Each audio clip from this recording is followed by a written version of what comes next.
Alright. Are we ready for this today?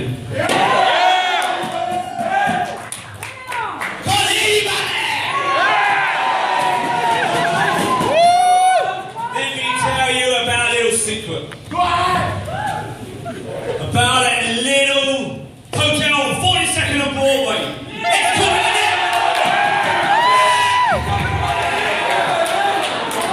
coming in. This hotel's not going to open by itself. Is it? No! Is it? No! Didn't think so. Without each and every one of you, the place is an empty shell. Yes or no?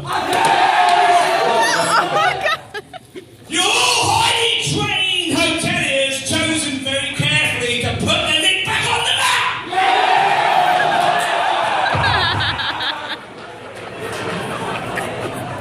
We will not take no for an answer. You are the new kids on the block. Yeah. The 42nd Street Warriors!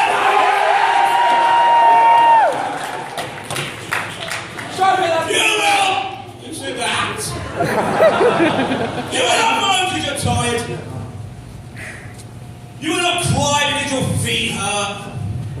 Working too many hours. I'm tired. My legs ache. Anything you do is to be done with a swagger and a smile. Yeah! Let me tell you something. There's no nobility in mediocrity. Yeah! If you don't feel it now, the Times Square Hilton's hiring you. Yeah! If you don't feel it, it's time to go. But before you depart this room, look around you.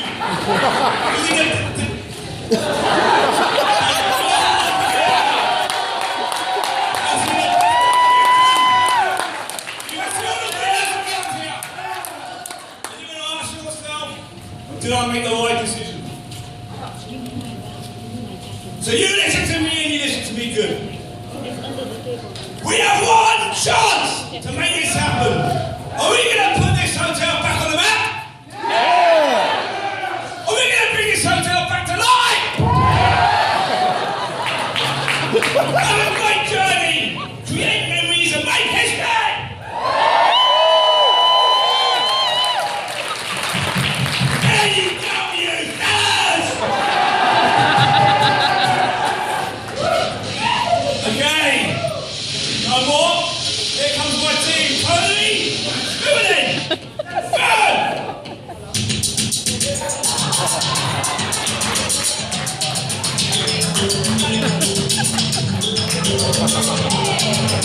Oh my god, I can't. What movie is this from?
I'm going to take it to my friend Mohammed over here. Mohammed, please. Take it away. Ladies and gentlemen, I would like to introduce you to one of my favorite basketball players. One who came from begging groceries from the supermarket and became one of the best NBA players. One who always gave up 100% on the court, Mr. John Starr.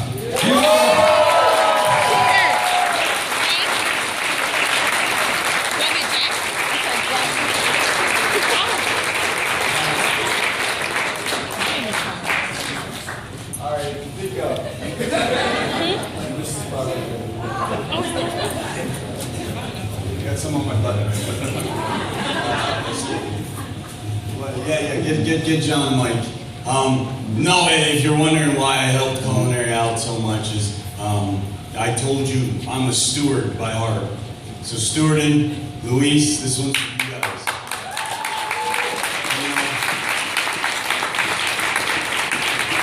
I'm gonna let you rock the mic and we're just gonna free forward. I don't know, you're just here, we showed you. He's actually here, we're doing a site inspection right after this, so we're gonna leave because he wants to be part of the NIC.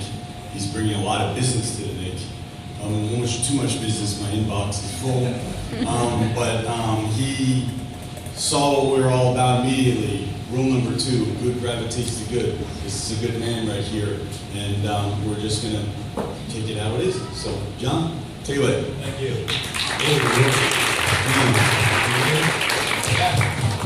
You here?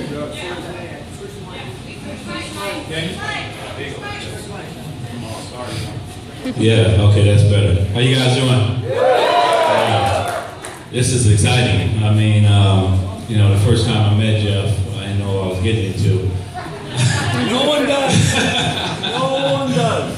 But I appreciate his thoughtfulness and what he's all about and energy that he brings to his job. And that's something that I did my whole life playing basketball. I brought a lot of energy to the game because I knew in order to win, you have to be able to give 110%. You have to go overboard. And I know from my days of playing basketball, coaches talk about that, is that you have to do more than what you're expected to do out there on the court.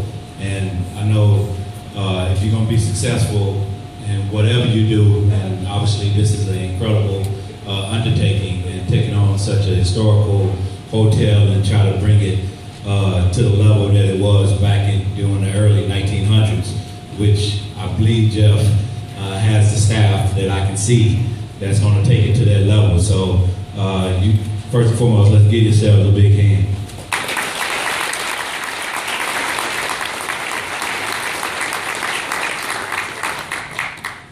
I always tell the story when I was bagging groceries, and people talk about that. You bagged groceries before you came to the NBA. Well, actually, they thought I bagged groceries in between my time in the NBA, which wasn't true. But when I started bagging groceries back in 1984, 5, 6, somewhere back in there. I'm an old man. But I remember my first day on the job. Guys was trying to slow me down, because I was working so hard. And they was like, "You're working too hard," the boss is looking at you, because I was showing everybody else up. But that was just something inside of me. My mother always told me, whatever you do, put 110%, have pride in what you do, whether it's picking up a piece of paper, have pride in doing it. You know what I mean? And so I kind of moved up I was bagging groceries maybe for about 2 weeks. And the boss saw that I was working very hard, so he moved me up to cashier. I'm moving up to the big bucks. I was making $3.35. Instead, I now was making $4.35. So $1 more. And so as I was working, doing that, and he saw how hard I was working as a cashier, then he really moved me up to the big bucks. I went and started stocking groceries at nighttime. So instead of making $5.35, I was making $7.35. I thought I was rich. So I thought that was a lot of money at that time. But what they saw is the work ethic. You don't think people are looking at you and you never know who's looking at you. You always hear that. And they saw the work ethic. And that's how I moved in a 2-week span to stocking groceries and making more money. You know, so what I say is like, you never know who has their eye on you. You know, you always have to make sure that you have pride in what you do. You know, and this is an incredible facility right here that I think is going to be an icon in this area as well as throughout New York and throughout the world. You know, but it all starts with you guys. You know, you the face of the organization. And I'm working with the Knicks right now, and we always talk to our employees who see the customers before we do. And they're the face of our organization. And so it's important that you give 110%, that you have pride in what you do. You know, every day I stepped out there on the court, I had pride in that uniform, in that New York Knicks uniform. There's not a day that I stepped out there from practice to the day I stopped playing the game of basketball. I had pride in that New York uniform, and it meant a lot to me. You know, and so I say this and push yourselves, have pride in what you do, have pride in this incredible hotel, because it's going to lead you to some great things in life. Okay, so let me say this. I want to open it up for any Q&A. We're going to do a little Q&A. And also I have, who gives me the best answers on some, I have a prize for you, okay? All right, so we're going to do a Q&A. All right, I got a mic. It's on? You got a mic? All right. Sam. Check two. Good afternoon, Mr. Suggs. Good afternoon. I just want to say